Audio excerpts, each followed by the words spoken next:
And I think the other thing that always struck me is just their themes, their ability to write a song like Wolf Moon, where it's essentially, about somebody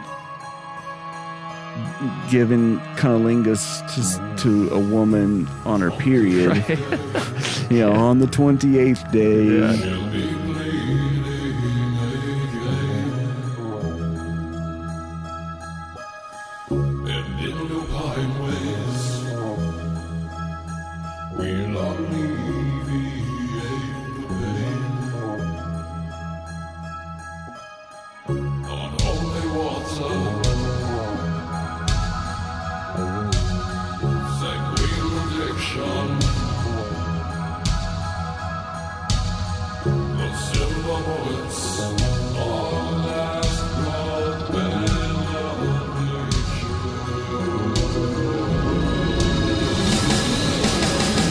They do it with this such mythic background to it that you don't. It takes these ordinary. He has a way of taking these ordinary subjects, putting this poetic slant on them, right? That I think was really cool because it helped appeal. It had some of that kind of side of it that would appeal to both women and men, having kind of that harder edge, but then having these interesting, seductive kind of palettes to it that, I mean, not to mention his, He's attractive, too. Sophisticated with impeccable taste and charisma.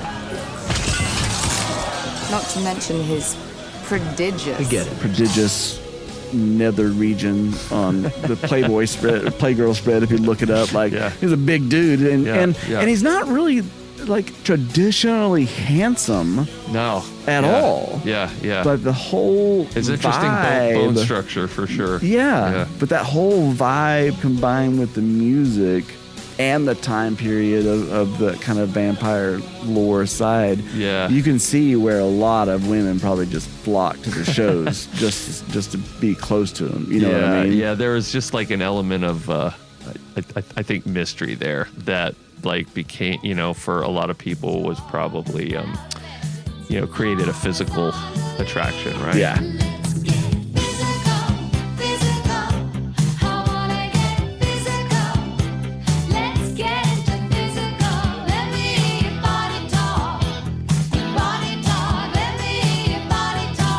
So, Well, and it made me think when you were talking about his, because he was kind of a poet to begin with, and it's like you have something like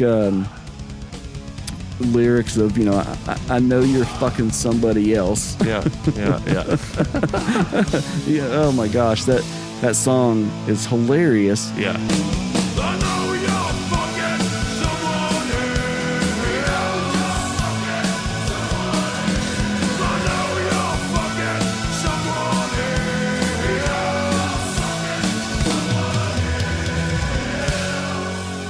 And then you fast forward to something like Haunted on October Rust. And so I'll just read this real quick. So there is a section in that song where he actually does just kind of recite a poem. Yeah. It's got this cool little synth underlaying of it. And it says, "From the panes, a green mist swirls. Is it a shadow of reflection? This apparition in moonbeams bathed. Her voice, like wind through trees, beckons. Cool rain on hot summer stone. The odor fills my presence. A freshly dug grave in death and night. These things are her essence.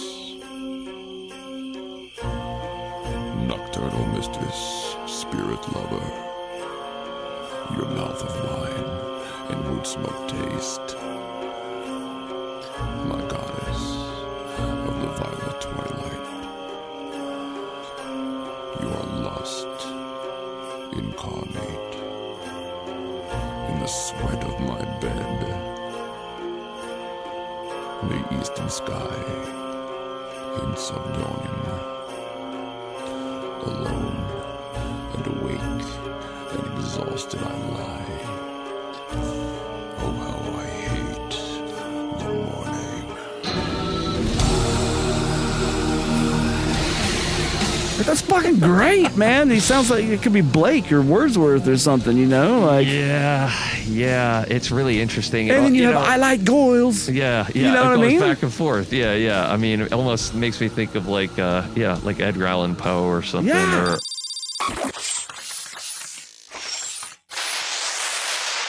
What's a poem after all, if not a safe space for a difficult truth? Here's one. Came to me when you adorable little things started building cities. I call it the city in the sea.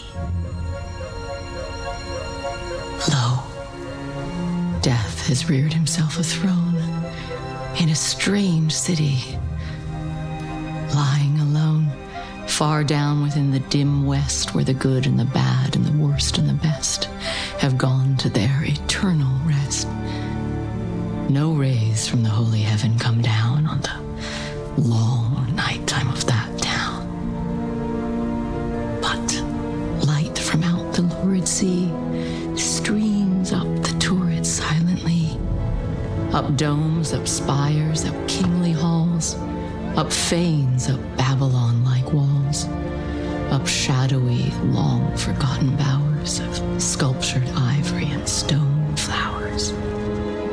Resignedly beneath the sky, the melancholy waters lie.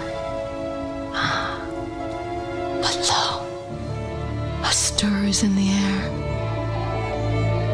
a wave. There is a movement there. The waves have now a redder glow. The hours are breathing faint and low. And when amid no earthly moans, down, down, that town shall settle hence. Hell rising from 1,000 thrones shall do it reverence.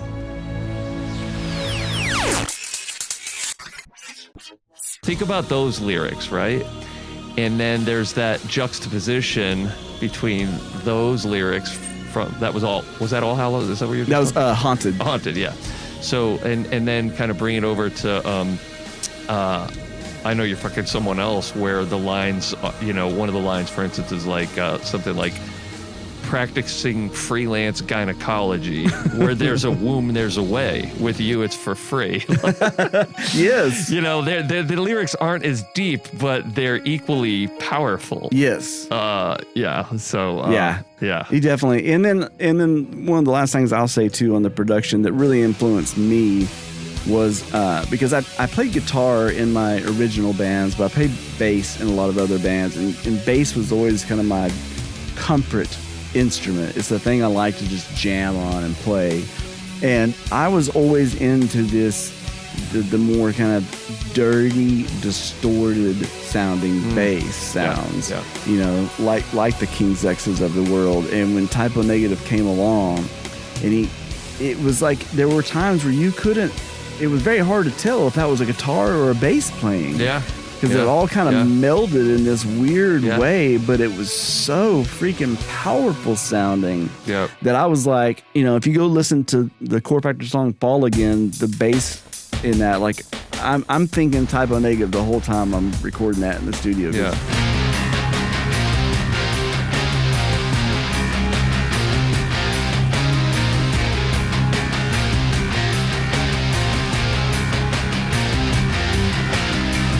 I'm like, I want to capture that sound. Yeah. So just one more thing that made them be a little bit different of, well, how about we just turn the distortion up to 11 on the bass and see what comes out of it. You know what I mean? It's very, very special because if you can see, the numbers all go to 11. Look, right across the board. 11, 11, and most of 11, the amps go up to 10. Exactly. Does that mean it's louder? Is it any louder? Well, it's one louder, isn't it? It's not 10. You see, most blokes are going to be playing at 10. You're on 10 here, all the way up, all the way up, all the way up. You're on 10 on your guitar. Where can you go from there? Where? I don't know. Nowhere, exactly. What we do is if we need that extra push over the cliff, you know what we do? Put it up to 11. 11, exactly. One louder. Why don't you just make 10 louder and make 10 be the top number and make that a little louder? These go to 11. Inside the place we met, I am still scared to death. I don't know how to love you. Love you. And then I fall again. And then I fall again. And then I fall again. And then I fall again. I love that about them. You know, you mentioned the Trent Reznor and Nine Inch Nails. Yeah. There's an experimentation there. Yeah. That I appreciate. Yeah. They weren't worried about how things were going to be received as much. They just wanted to write whatever came out and experiment and play with it. And that's a big part of what music should be is you play, like Alan Watts says.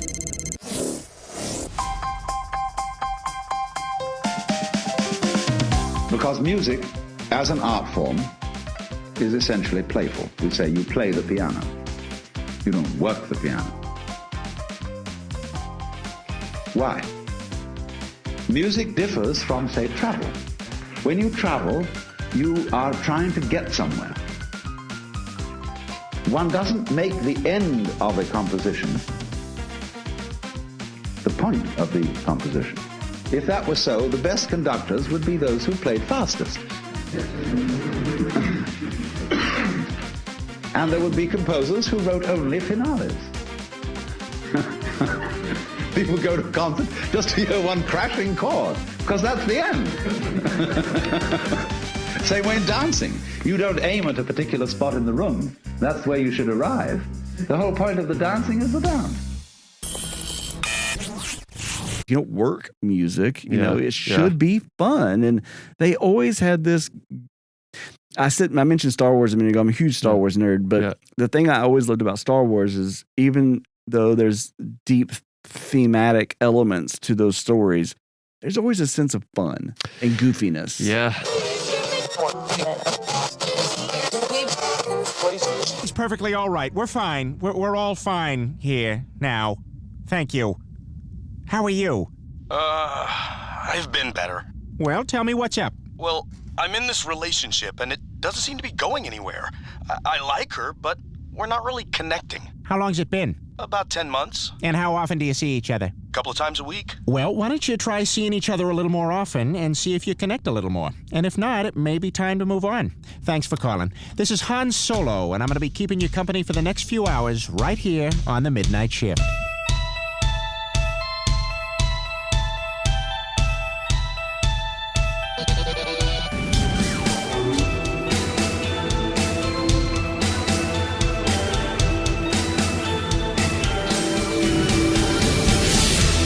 And I really appreciate that in music as well. Like, don't take yourself so fucking serious. Yeah. Even though some of their stuff is very serious. Yeah. But, you know, I think they also had a humor about a lot of things, too. I mean, if you hear them, you know, whatever, on some of those albums, like, you know, where they're, I don't know what you want to call them, takes or whatever, but, you know, where they're talking or like joking or messing around, like at the end of a song or something, you know, it's like, I think, I think the message is, you know, clear and what they're trying to convey is clear, but it's you know, it's still okay to again, incorporate a certain, you know, comedic sense to it as well. Yeah. You know, they I don't think they ever took themselves too seriously, right? I've seen enough, whatever videos, like, kind of homemade, like videos of typo, like backstage or something like that, and I'm like, these guys are just whatever, man. They're just they just love being, themselves and goofing around, and but they've just taken on this, this obviously very unique kind of persona that they've just decided to, hey, let's run with this. Yeah. And it's a good balance.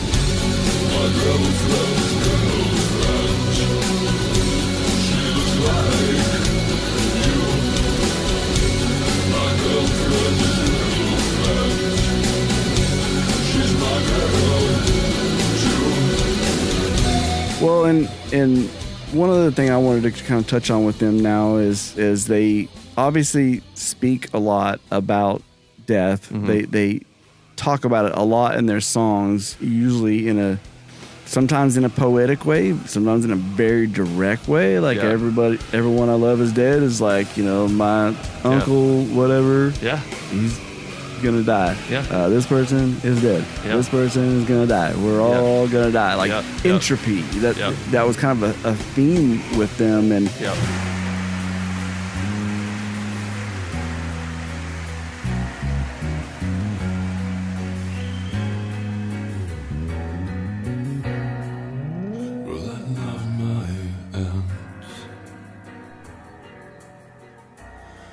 but she died.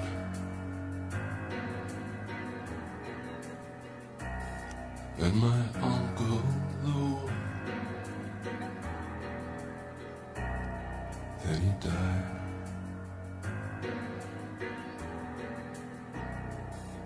I'm searching for something which can't be found, but I'm hoping. I still dream of Judge, though he died.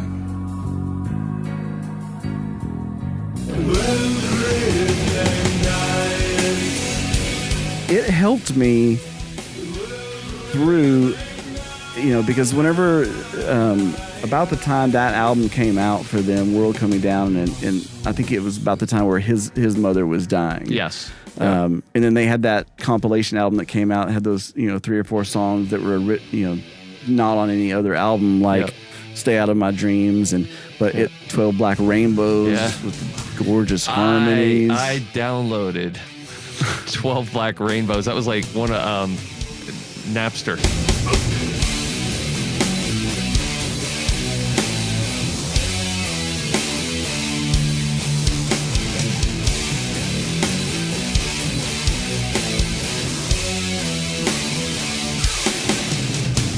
Yeah. So like I got so much like cool stuff. I remember things that just like I did not have access to because they weren't on any particular release, and I saw that. I'm like, what is this? So first time I ever heard 12 Black Rainbows was from a Napster download. That's awesome.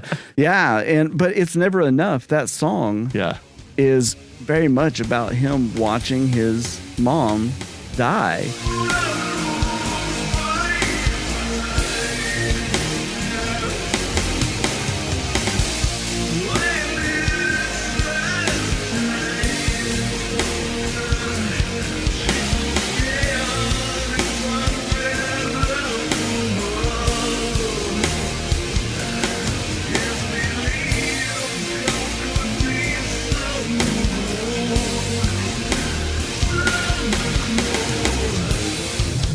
Not being able to help her, and feeling that helpless feeling, and remembering times of her making him feel better as a child and being there for him.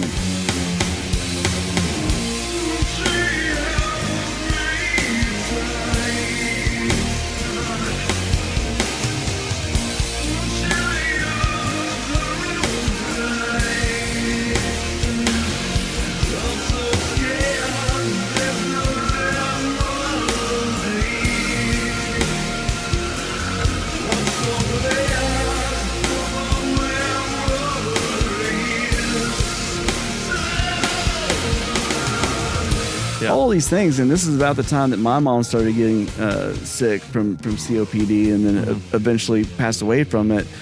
And it was like tackling these subjects in such a direct, head-on way, and maybe not talking about it poetically sometimes, really helped me process it in a way instead of diving into, a band like Hurt. The world, it just ain't right. It keeps me up at night. A good man's paralyzed. He's everything to me. Hell, what else could he be? He paid for all we do. He paid for all we can get. Just try not to forget if it hasn't happened yet. Who has some songs that just rip my heart out because they're gorgeous melodic songs. Instead of going down that path where I know I'm gonna probably go into a dark place, as dark as it might seem from the outside, it's actually this safe place to go and purge those feelings of death or impending doom in this way that's not so negative, if that makes sense. I don't know. It makes complete sense. I mean, and it's one of those things where it's like, Peter himself and I mean, really the whole band, they're just really good at exploring the wide variety of human emotions. Yeah. And here's what's going on right now, and it sucks, and like, I mean, a perfect example is just that one song, but like how am I gonna get over it? Would you show me the meaning of love so it doesn't affect me much? What you do unto us, I never expected. All my hopes and dreams to fall apart at the seams, to fall apart at the seams. So and just working through that, and it's almost like talking it out is therapy. Yeah. And and they're doing that in their or Peter's doing that in his music and in his lyrics, I think, in a lot of ways.